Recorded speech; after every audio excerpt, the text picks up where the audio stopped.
네, 국제유가의 추락세가 짙어지고 있습니다. 이제 35달러 선까지 바라보고 있는 상황에서 20달러대 시대를 맞이할 것이다라는 부정적인 의견도 나오고 있는데요. 그와 관련해서 주가 흐름도 살펴볼 필요가 있을 것 같습니다. 국내 증시에서도 부정적인 영향을 미치고 있는데요. 그러니까요. 미국 시장 같은 경우에도 관련 에너지 종목들이 12년에 13년에 최저가를 기록을 하면서 유가의 하락세를 반영하고 있는 모습입니다. 그렇다면 먼저 유가 시장 왜 이렇게 밀려나고 있는지 시장 분위기부터 확인해보고 또 우리 시장 관련주들에 대한 전략도 세워보도록 하죠. MTN의 김종우 연구위원과 함께합니다. 위원님. 네, 유가의 지금 장기적인 하락은 다 아시겠죠. 공급 과잉 때문인데 단기적으로는 왜 빠지고 있는 것인지 좀 더 확인해 볼 필요가 있겠습니다. 자, 먼저 준비된 그림을 보시면 실제로 선물 가격이 더 많이 빠지고 있고 더 급하게 빠지고 있습니다. 오늘 그 현물 가격도 빠졌는데, 그러니까 스팟 프라이스, 즉 현물 가격도 하락하고 있는데 이 현물 가격의 하락은 선물 가격의 하락의 한 절반 정도였거든요. 오늘 스팟 가격의 하락은 한 2.7% 정도를 보여줬으니까 실제로 선물의 변동성이 한 절반 정도로 차지한 양상. 그렇다면 선물이 더 급하게 빠지고 있는 이유는 뭘까요? 미래 가격에 대한 불안정성이 더 높아졌다라는 것인데 단기적으로 누군가 수급을 크게 늘리지 않는 한 이런 변동성이 나타나지 않을 것인데요. 결국은 누가 단기적인 변동성을 늘릴 것이냐 이 부분에 대한 부분인데 지금 오펙 산유국들의 전반적인 쿼터와 실제 생산량을 보면 순위파의 맹주라고 할 수 있는 사우디가 혼자 과잉 생산하고 있고요. 사우디의 말 그대로 동생들이라고 할 수 있는 UAE라든지 쿠웨이트라든지 이런 국가들이 그 뒤를 이어서 과잉 생산들을 하고 있습니다. 반대로 지금 시아파의 맹주라고 할 수 있는 이란은 쿼터 자체도 작고요.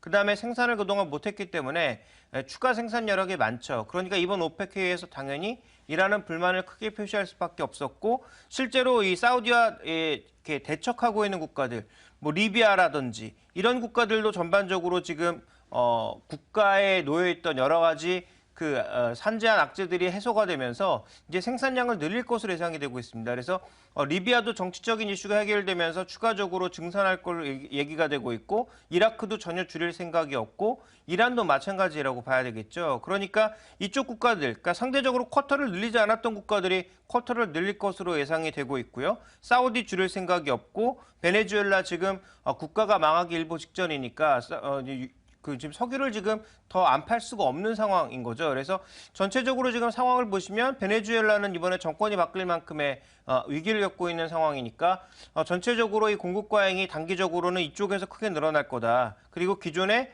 쿼터를 넘게 생산했던 국가들도 줄이지 않을 거다라는 그런 위기감이 더 확산되고 있다라고 봐야 될 것 같습니다. 결국은 이런 지정학적 이슈까지 겹쳐지면서 지정학적 이슈라고 해야 될지 모르겠습니다만 어쨌든 이런 미미한 정치적인 갈등까지 겹쳐지면서 유가의 단기적인 쿼터량이 더 늘어날 수 있다는 것이 가장 큰 부담 요인이 아닌가 이렇게 보고 있습니다.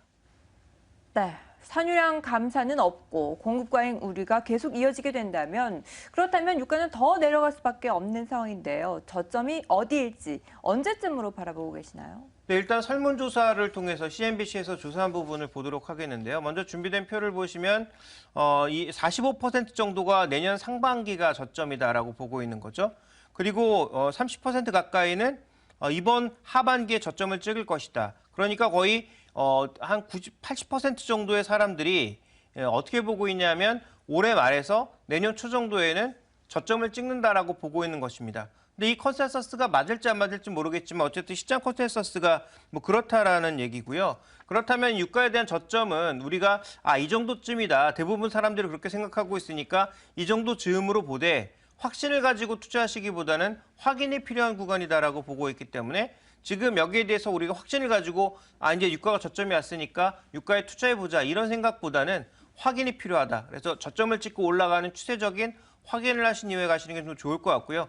개인적으로는 내년 한 2분기 정도가 아마 저점이 아닐까라고 보고 있습니다.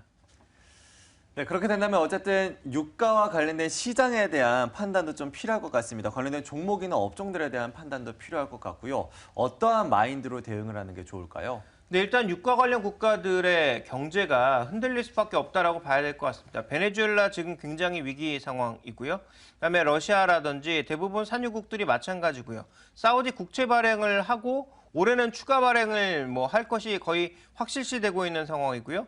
대부분 국가들이 재정 안정성을 꾀하기 위해서 석유 수출을 추가적으로 늘리지 않으면 현재 유가에서는 굉장히 어려운 국면이기 때문에 아직까지는 이제 뚜렷한 빛이 보이지 않고 있는 국면입니다. 그래서 준비된 그림을 보시면 러시아 ETF를 포함해서 오늘 그 원유를 많이 수출하고 있는 국가들의 증시가 가장 많이 떨어졌습니다. 그래서 미국 증시의 흐름보다는 이머징 마켓의 전반적인 흐름이 더 중요한데 말레이시아라든지 뭐 멕시코라든지 아니면 러시아라든지 대부분의 지금 원유를 생산하는 국가들의 증시의 변동성이 더 커지는 양상이었고요.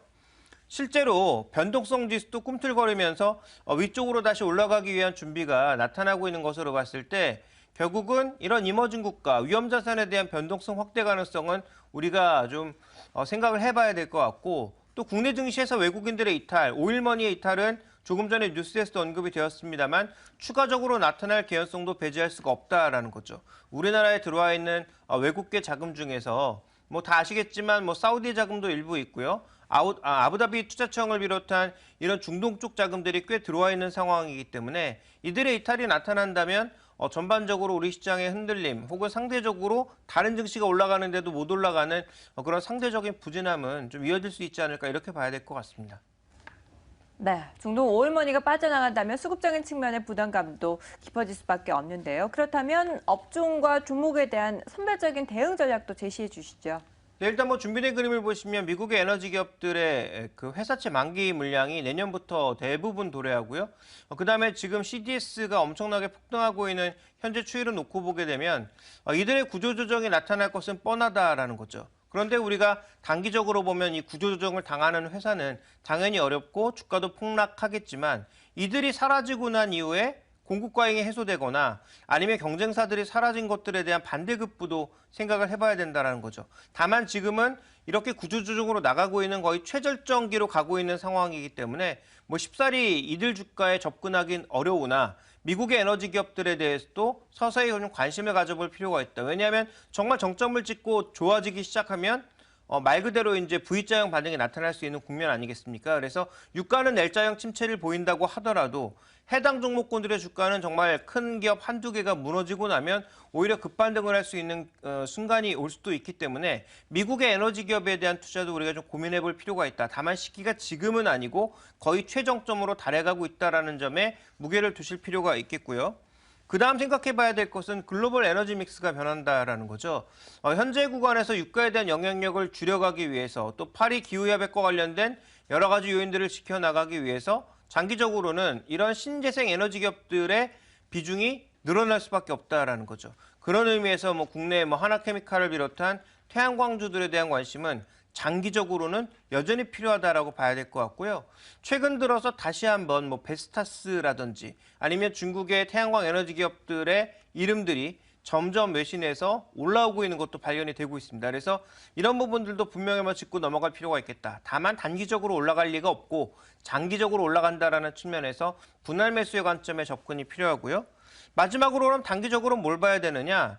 의외로 지금 유가의 하락, 급락에도 불구하고 정제 마진이 개선되고 있는 정유주라든지 아니면 일부 그 상품들 쪽에서 여전히 스프레드가 개선되고 있는 국내 석유화학주들의 4분기 실적이 나쁘지 않다라는 측면에서 단기적으로는 신재생 에너지 쪽이 아니라 오히려 이런 종목군들이 상대적으로 잘 버텨낼 수 있다 이렇게 봐야 될 것 같습니다. 물론 오늘은 좀 빠지겠죠. 그동안 말씀드렸던 것처럼 이들 종목의 변동성을 가장 크게 좌우하는 것은 유가의 급변동입니다. 그런데 최근에 유가 선물 쪽에서 이틀간의 급변동이 나타나고 있는 국면이기 때문에 최근에 잘 버텼던 종목군들이 무너질 가능성 그리고 어저께 하락했던 건설주를 비롯한 그 외에 이제 그 주변 종목군들이 추가적으로 하락할 개연성은 열려 있다라고 봐야 되지만 실제로 실적으로 놓고 보게 되면 건설주와는 좀 질적으로 다른 게 정유주는 오히려 실적이 4분기에 더 개선될 가능성이 높다라는 컨센서스가 모여지고 있으니까요.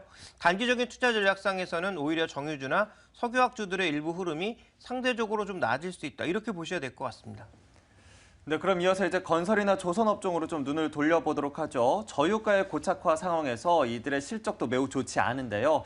삼성 엔지니어링이 이제 자본 잠식 우려까지 불거지고 있는 양상입니다. 이 때문에 유상증자를 발표를 했고요. 1조 2천억 원 규모로 유상증자를 하겠다라고 밝혔는데 성공할 수 있을지 잘 모르겠습니다. 어떠한 판단 필요할까요? 네, 일단 어저께 그 유명 포탈의 실시간 검색어로도 삼성 엔지니어링이 올라올 만큼 뭐 큰 뉴스였다라고 볼 수가 있는데요.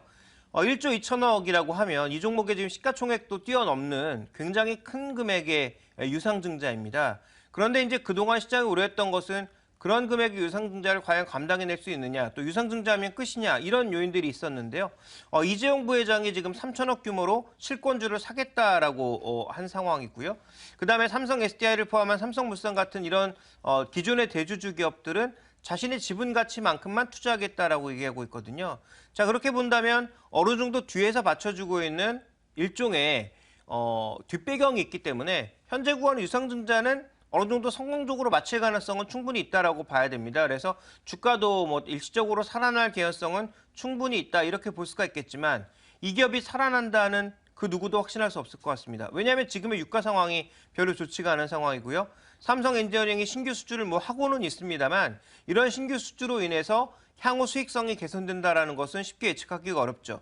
준비된 그림을 보시면 증권사 예측은 2017년 정도에 가게 되면 다시 흑자 반전한다라고 하는 것이 이제 기본 가설인데 이것도 가설에 불과한 것이지 주변 상황들이 어떻게 바뀔지 알 수 없고 최근에 이제 EPC 수주, 특히 중동 쪽에서 EPC 수주는 거의 중국이 독점하다시피 하고 있는 국면입니다. 그래서 향후 이제 중동 시장을 포함한 글로벌 시장에서 얼마만큼의 점유율을 유지할 수 있을지 조금 불분명한 국면이거든요. 그래서 투자 전략상으로 이것도 단기적으로 보면 뭐 삼성 엔지니어링이 조금 살아날 개연성이 눈에 보이고 있습니다만 우리가 더 관심을 가져야 될 것은 기존의 유상증자와 관련된 불확실성이 확대됐던 대주주들, 그러니까 13%의 지분을 갖고 있는 뭐 삼성 SDI라든지 7% 정도의 지분을 갖고 있는 삼성물산이 오히려 더 호재가 아니냐. 왜냐하면 이들은 실권주가 대량으로 발생하게 되면 대주주가 다 떠나야 되는 거 아니냐라는 그런 위험이 있었는데 일정 부분이긴 합니다만 지금 이재용 부회장이 3천억 정도의 규모화에서는 자기가 유상증자에 참여하겠다라고 했으니까 충분히 이들은 실권주에 대한 부담도 줄어들게 되는 거고 그렇다면 이제 기존에 우리가 생각해봤던 과한 부담에서 벗어날 수 있는 국면이거든요. 그렇다면 삼성 SDI 같은 그런 종목군들은 2차 전지와 관련된 개연성에다가 기존의 불확실성을 좀 덜어낸다라는 측면에서 오히려 더 관심을 가져야 되는 종목이 아닌가라고 보고 있고요. 삼성 엔지니어링 같은 경우에는 여전히 확신하기는 어렵다. 이렇게 보셔야 될 것 같습니다. 네, 오늘도 또 관련주들의 흐름이 어떻게 진행이 될지 좀 유심히 지켜보셔야겠는데요. 저희 방송과 함께 그 관련주들에 대한 전략도 챙겨가시길 바랍니다. 자, 이렇게 해서 글로벌 이슈들과 함께 국내 이슈들 모두 다 정리해봤습니다. 그러면 이를 바탕으로 해서 오늘 우리 시장에 대한 대응 전략 전반적으로 모색해 보도록 하죠. 오늘장 선전략에서 확인해 보겠습니다.